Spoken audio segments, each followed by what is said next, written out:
بسم اللہ الرحمن الرحیم۔ السلام علیکم ناظرین، آپ دیکھ رہے ہیں MR نیوز۔ میں ہوں کنزا اسلم۔ وفاقی وزیر برائے مذہبی امور پیر نور الحق قادری نے 8 مارچ کو عورت مارچ پر پابندی عائد کرنے کے لیے وزیر اعظم عمران خان کو خط لکھ دیا۔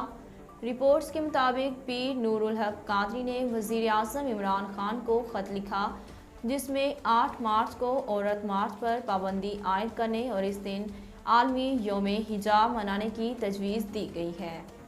وفاقی وزیر نور الحق قادری کی جانب سے وزیر اعظم کو لکھے گئے خط میں کہا گیا کہ یوم خواتین پر عورت مارچ یا کسی بھی عنوان سے اسلامی شعائر، اقدار اور حجاب کا مذاق اڑانے کی اجازت نہ دی جائے۔ پنجاب میں شدید دھند کے باعث موٹر وے M2 ٹھوکر نیاز بیگ سے پنڈی بھٹیاں تک بند کر دی گئی۔ اس کے علاوہ ترجمان موٹر وے پولیس کے مطابق دھند کے باعث موٹر وے M11 محمود بوٹی سے سنبڑیال تک بند کر دی گئی۔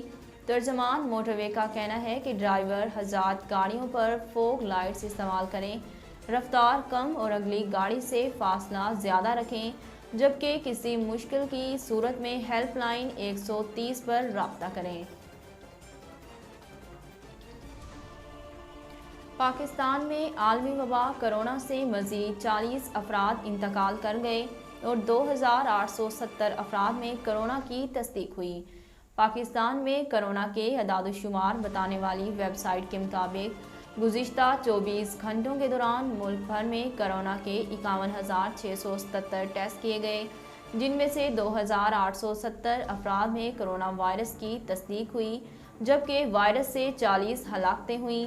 سرکاری پورٹل کے مطابق ملک میں گزشتہ 24 گھنٹوں کے دوران کرونا کے مثبت کیسز کی شرح 5.5% رہی۔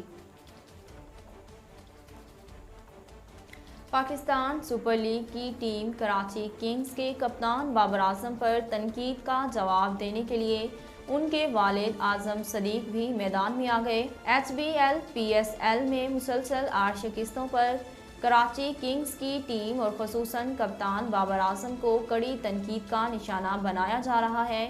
کراچی کنگز کی ٹیم نے PSL میں ابھی مزید 2 میچز کھیلنے ہیں، لیکن بابر اعظم کی ٹیم ایونٹ کے پہلے آف مرحلے سے باہر ہو چکی ہے۔ گزشتہ روز بھی ملتان سلطانز نے کراچی کنگز کو دلچسپ مقابلے کے بعد آخری اوور میں شکست دی تھی۔ ناظرین، اب تک کے لیے اتنا ہی۔ مزید خبروں اور تفصیلات کے لیے دیکھتے رہیے MR نیوز۔